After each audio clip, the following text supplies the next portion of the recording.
The black magicians have their mysticism, and they always firmly believe that they walk on the good path. No black magician believes that he walks on the evil path.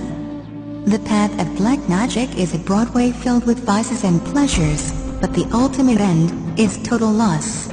Worship enters into it, but as something that you choose to do to get the benefit of it. The Easterners have a term for it called bhakti yoga.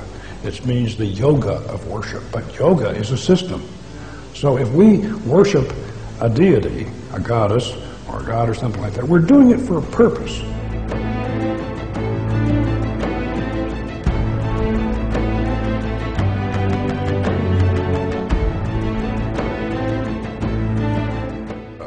The Lemegeton and the Greater Key of Solomon, these handbooks of magic were attributed to Solomon for two reasons.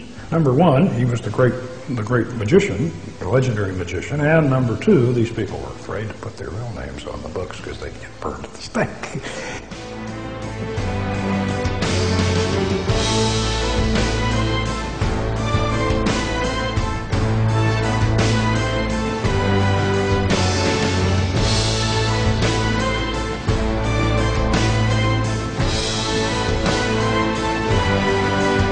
Solomon is, of course, originally the king of Israel in the book of Kings in the Bible.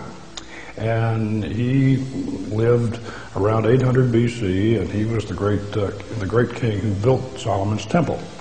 So now from his legend, if you will, arises the Masonic fraternity, and also arises the legend of Solomon the great magician. He supposedly mastered the demons and the spirits, and as the Arabians say, the jinn. They didn't bother to do a closing pentagram or to close the circle or to banish the spirit or anything like that.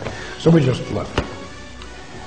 And then 3 hours later, she grabbed me out of a sound sleep and sunk her fingernails into me and woke me up, and she was staring up at the ceiling, and she said, "There he is." And I had to drag her back into the circle, and we had to exorcise that spirit. Magical rituals weren't only prominent in Babylon, or later in the Kingdom of Judah. It was also very much part of ancient Egypt, and was also part of their religious practices. Ancient Egyptian religion was a complex system of beliefs and rituals which was integral to ancient Egyptian society. It centered on the Egyptians' interaction with a multitude of deities who were believed to be present in and in control of the forces and elements of nature. The myths about these gods were meant to explain the origins and behavior of the forces they represented, and the practices of Egyptian religion were efforts to provide for the gods and gain their favor. Formal religious practice centered on the pharaoh, the king of Egypt. Although he was a human, the pharaoh was believed to possess a divine power, and was considered a god by virtue of his kingship.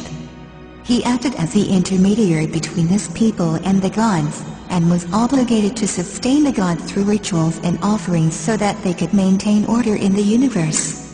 Therefore, the state dedicated enormous resources to the performance of these rituals and to the construction of the temples where they were carried out. Individuals could also interact with the gods for their own purposes, appealing for their help through prayer or compelling them to act through magic.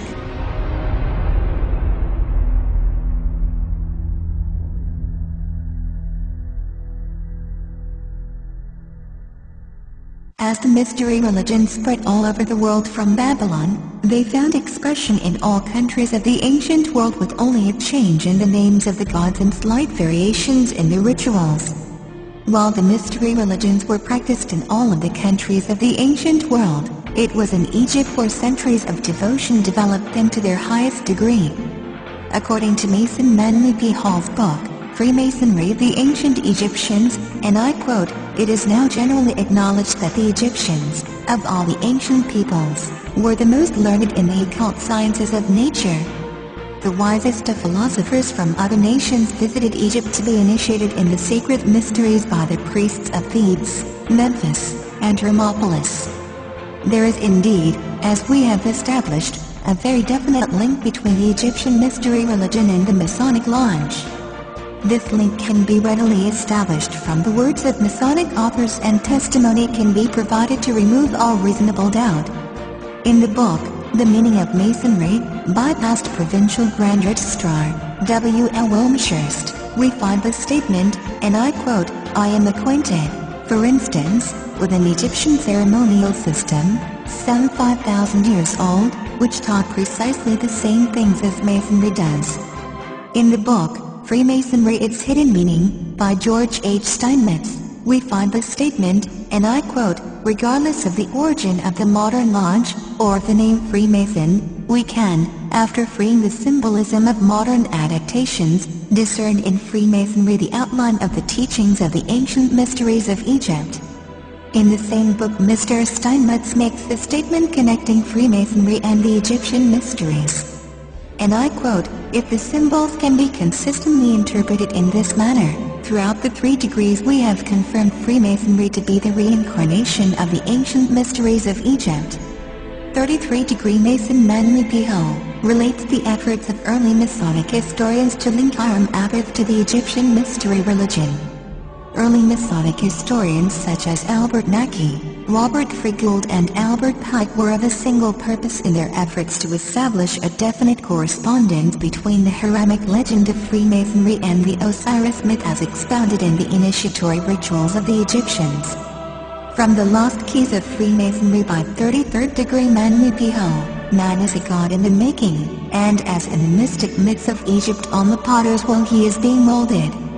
Unas eats magical charms, behold, Unas eateth of that which the red crown sendeth forth, he increaseth, and the magical charms of the gods are in his belly. The following quote is a comment on the texts about King Unas by the translator of the Egyptian Book of the Dead, H. Wallace Budge, the notion that, by eating the flesh, or particularly by drinking the blood, of another living being, a man absorbs his nature or life into his own, is one which appears among primitive peoples in many forms. It is indeed an accurate assessment that these murders in the Unas texts were performed in a ritual and religious manner for the purpose of obtaining the life force or energy force of the victim. Not only was this the purpose of these ancient Egyptian texts, but it is also the purpose behind modern Satanism. This common underlying purpose can be seen by comparing these texts and their assessment with the words of Master Satanist, a 33rd degree Scottish Rite Grand Master, and a 97th degree the Rite of Memphis, of Aleister Crowley. He writes, and I quote, "The blood is the life." This simple statement is explained by the Hindus by saying that the blood is the principal vehicle of vital prana. It was the theory of the ancient magicians, that any living being is a storehouse of energy varying in quantity according to the size and health of the animal, and in quality according to its mental and moral character. At the death of the animal this energy is liberated suddenly. For magical purposes the animal should therefore be killed within the circle, or the triangle, as the case may be, so that its energy cannot escape. An animal should be selected whose nature accords with that of the ceremony. For the highest spiritual working one must accordingly choose that victim which contains the greatest and purest force. A male child of perfect innocence and high intelligence is the most satisfactory and suitable victim. Those magicians who object to the use of blood have endeavored to replace it with incense.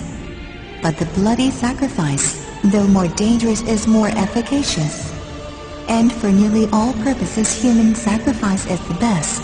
Here is an undercover footage of a goat being sacrificed inside a pentagram, in a Masonic lodge in Turkey, for a high degree initiation.